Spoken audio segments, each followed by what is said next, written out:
different because it was just translated, because this was in Greek and Latin, and this was in English. Okay, so we're going to end off on that. Now, I'm going to read, this is just another one little point.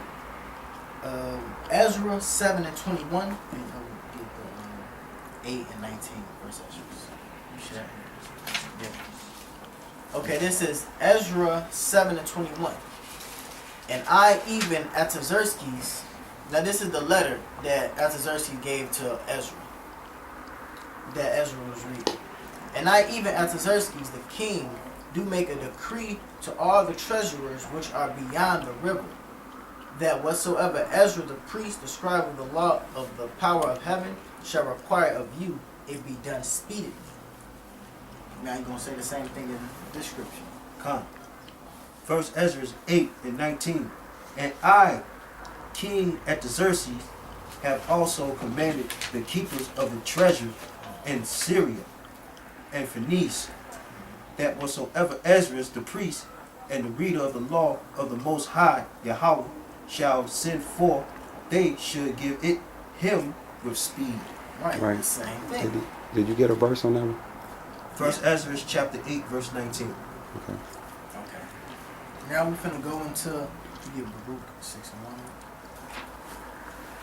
1. Now this we finna go into another topic. Well, not another topic. Excuse me. Another prophet, which was Baruch. And Proving that the Bible and the Apocrypha are the same books, because the prophets are always referring back and forth to each other to give you the continuation of precept upon precept, line upon line, here a little, there a little, to get this. The Bible is a jigsaw puzzle. You got to put it back together. But if you ain't got all the books, then how the hell you gonna put it together? Exactly.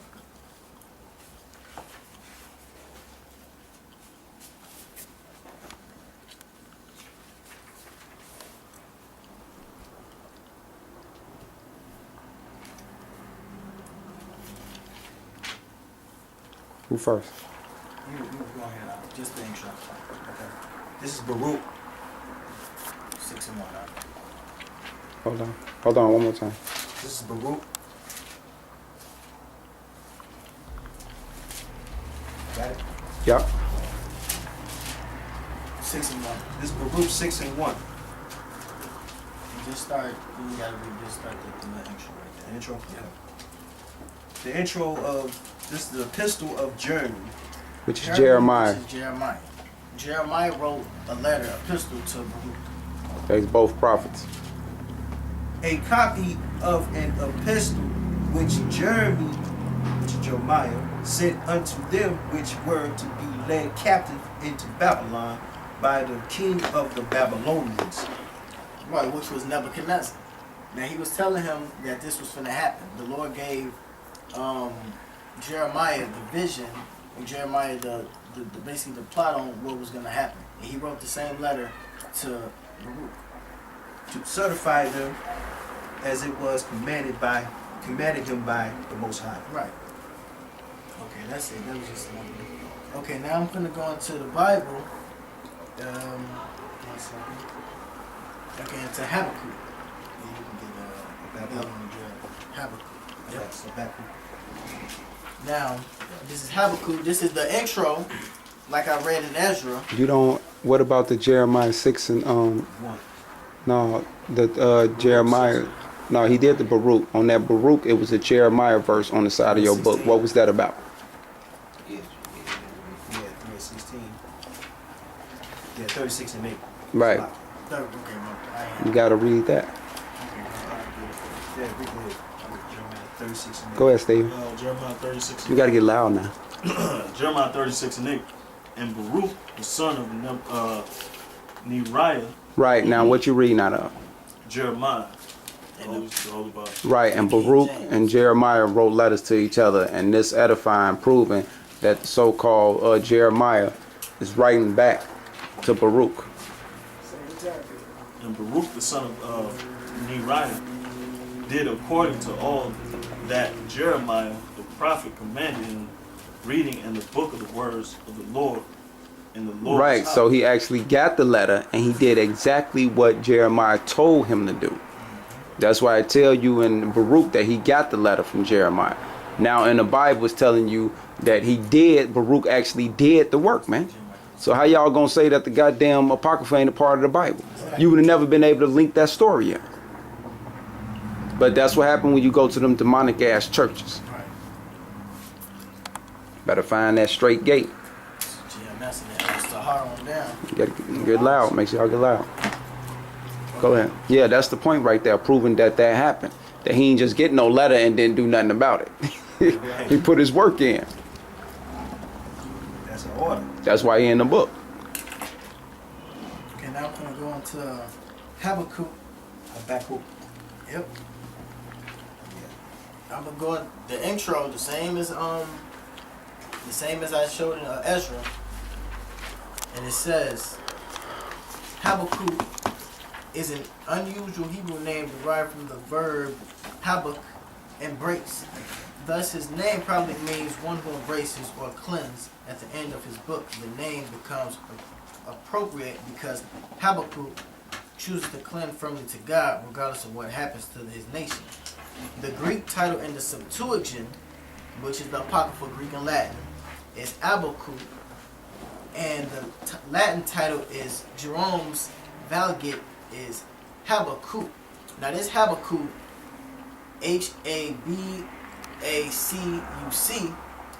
is the same Habakkuk that is going to the same name inside the Apocrypha in the story of Bel and the Dragon. Alright. This is the issue of Bel and the Dragon, Which Habakkuk gave Daniel some meat, some food. Gave Daniel some Right, he food. gave Daniel the Some food, lions did. which at the same time, in the Bible, they did not include that part where he actually, the Lord grabbed him and made him go to the Babylonian Empire. Right, they cut it out of there. So if you want the other precept, you got to go on the Apocrypha and get that story. And start from the top of the story too. Because they teach the story in church of Daniel being in the lion's den. Now we finna give you the whole story. Read the whole story of Bel and the Dragon. Bel We might as well do it. Might as well, yeah. The history of the destruction of the Bel and the Dragon, cut off from the end of Daniel. Read it straight through too, cuz.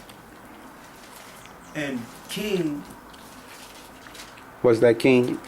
Henry, you start helping with these pronouncements of these names or you becoming useless sitting over there. Meaning you should have your Apocrypha That's over the to ease. Bel and the That's the Dragon. ease, okay. And anytime you see a brother hesitating on the word, you yell it out. That's the obvious. You got to use your skill. and King Astyages was gathered to his father, and Cyrus of Persia received his kingdom. And Daniel conversed with the king and was honored above all his friends. Now the Babylonians had an idol called Baal, and there were spent upon him every day 12 great measures of fine flour, and 40 sheep, and 6 vessels of wine. And the king worshipped it, and went daily to adore it. But Daniel worshipped his own God. Right, which was Yahweh, the living God. He didn't worship that dragon. All right, just let him read it straight through. And the king said unto him, Why dost not thou worship Baal? Who answered and said, Because I may not worship idols made with hands, but the living God, who have created the heavens and the earth, and have sovereignty over all flesh. Then said the king unto him, Thinkest thou not that Baal is a living God? Seeing thou not how much he eateth and drinketh every day? Then Daniel smiled and said, O king, be not deceived, for this is cut clay within and brass without, and did never eat or drink anything. So the king was wroth, and called for his priests, and said unto them, If ye tell me not who this is that devoureth these expenses, ye shall die.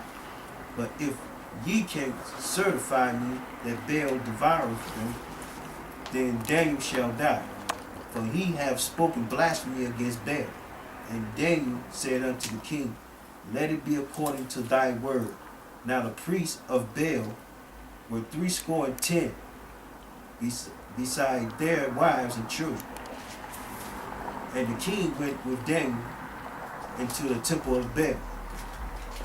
So Baal, priest, said, Lo, we go out, but thou, O king, set on the meat and make ready the wine.